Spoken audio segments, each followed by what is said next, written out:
Herzlich willkommen zu unserem Gespräch am Kamin, ein Programm von projektk.com. Wir wollen euch heute mit reinnehmen in das Geheimnis, warum Projekt K heißt. Das K steht für Kaleb. Kaleb, weil Kaleb uns fasziniert. Micha, wer war denn Kaleb überhaupt, für die, die nicht wissen, wer Kaleb war? Ja, hallo Tanja. Ja, als wir angefangen haben, diese Arbeit aufzubauen, da haben wir ein Vorbild, ein Beispiel gesucht aus der Bibel. An wen wollen wir uns messen? Oder? Ja.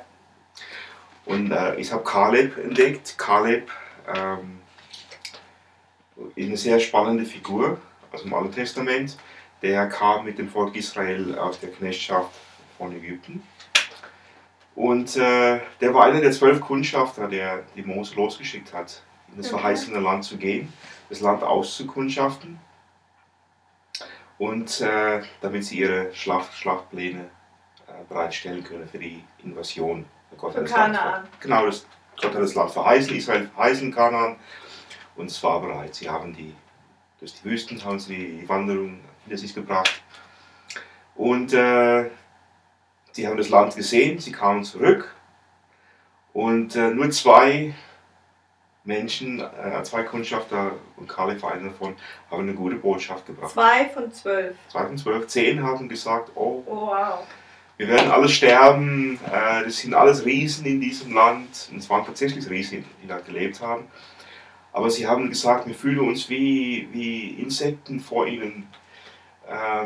Ihre Waffe und ihre Städte, die sind so gut befestigt, wir werden alle sterben. Okay. Und sie haben das Volk negativ beeinflusst. Und das Volk hat ihnen geglaubt. Und Kaleb dagegen hat versucht zu sagen, ja, es ist schlimm, die sind groß, aber denkt dran, Gott ist größer, der hat uns aus Ägypten befreit, all diese Wunder, die wir erlebt haben, wir werden diese Riesen zum Frühstück haben, weil Gott ist an unserer Seite. Das heißt, Kaleb hat versucht, die Leute an Gott zu erinnern und aufmerksam zu machen über das, wie Gott ist. Er hat versucht, sie zu mobilisieren, zu sagen, wir können es schaffen. Es sieht zwar nicht so gut aus im Natürlichen, aber wir haben übernatürliche Gott an unserer Seite und wir haben erlebt, was er tut. Und er hat die Leute versucht, da zu beeinflussen. Leider hat sich das Volk entschieden, auf die negative Botschaft zu hören von den 10 und nicht auf Joshua und Kaleb. Und wie wir aus der Geschichte wissen, hat Gott dann gesprochen und sie mussten 40 Jahre in der Wüste bleiben. Und die einzige, die dann tatsächlich in das verheißene Land kamen, war Joshua und Kaleb. Wow. Ja.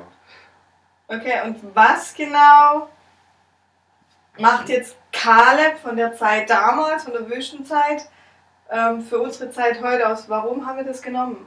Wollen wir das verraten? Ja. Wir haben uns in einer ähnlichen Situation befunden wie Israel. Wir haben Schwierigkeiten gehabt, wirklich weiterhin zu glauben, dass Gott gut ist, weil wir haben so viele negative Botschaften um uns herum gehabt.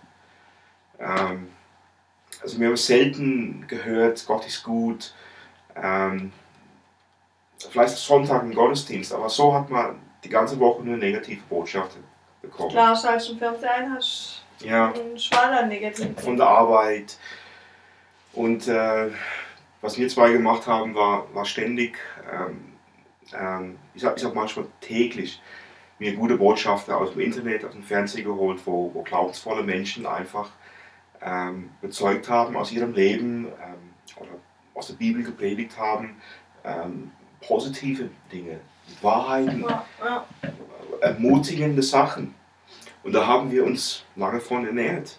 Ja, das stimmt. Und unser Glauben immer wieder ermutigt und gesagt, ja, wir können es schaffen. Als wir diese Arbeit angefangen haben, Kaleb, und wir sind jetzt in diesem Prozess von Starten, hätten wir nie gedacht, wir könnten es schaffen. Und es war so erdrückend. Ja. Alle sagen, nee, wir werden alle sterben wie in Israel. Wir die Nachrichten anhören dann, oh Gott. Ja. Und wir haben uns immer mehr und mehr ernährt und da haben wir langsam den Wunsch bekommen, sowas in Deutsch zu haben. Weil alles, Ja. was wir gehört haben, kam irgendwie von Amerika, von England. Es war selten was wirklich Gutes aus Deutschland, was uns motiviert hat und gestärkt hat. Und da haben wir gewünscht, ich wünsche, wir könnten auch... Oder wir haben zumindest die Quelle nicht gefunden. So. Kann sein, Da, ja. wo wir gesucht haben, war alles in Englisch. Ja. Und oft haben die Leute uns gesagt, ja, warum seid ihr motiviert? Was macht ihr? Und wir haben gesagt, schaut euch diese Predigt an oder hört euch diese Sache an. Joyce Meyer zum Beispiel, habe ich sehr lange gehört. Patricia King. Und viele haben gesagt, Joyce Meyer, mit der Sprache komme ich nicht zurecht oder mit ihrem Stil komme ich nicht zurecht, zu amerikanisch. Und wir haben gedacht, gäbe es doch sowas in Deutsch. Und so kam diesen Traum von Projekt K in unser Leben. Ja.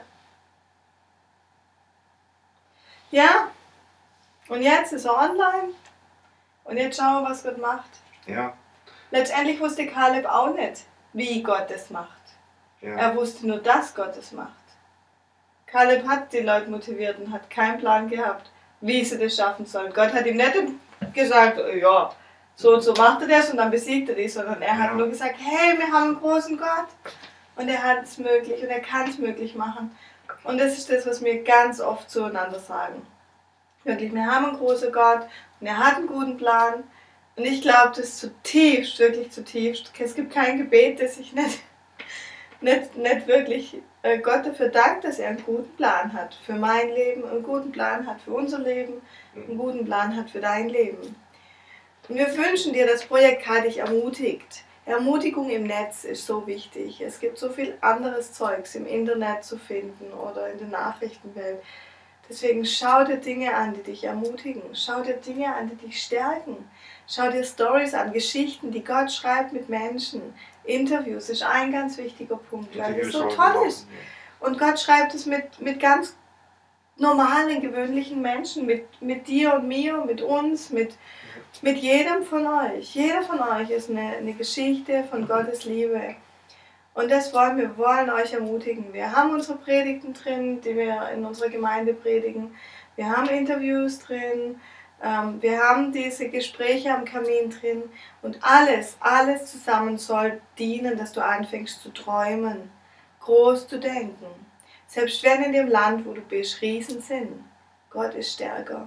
Oder in das Land, das du reinkommen willst, Riesen sind, Gott ist stärker.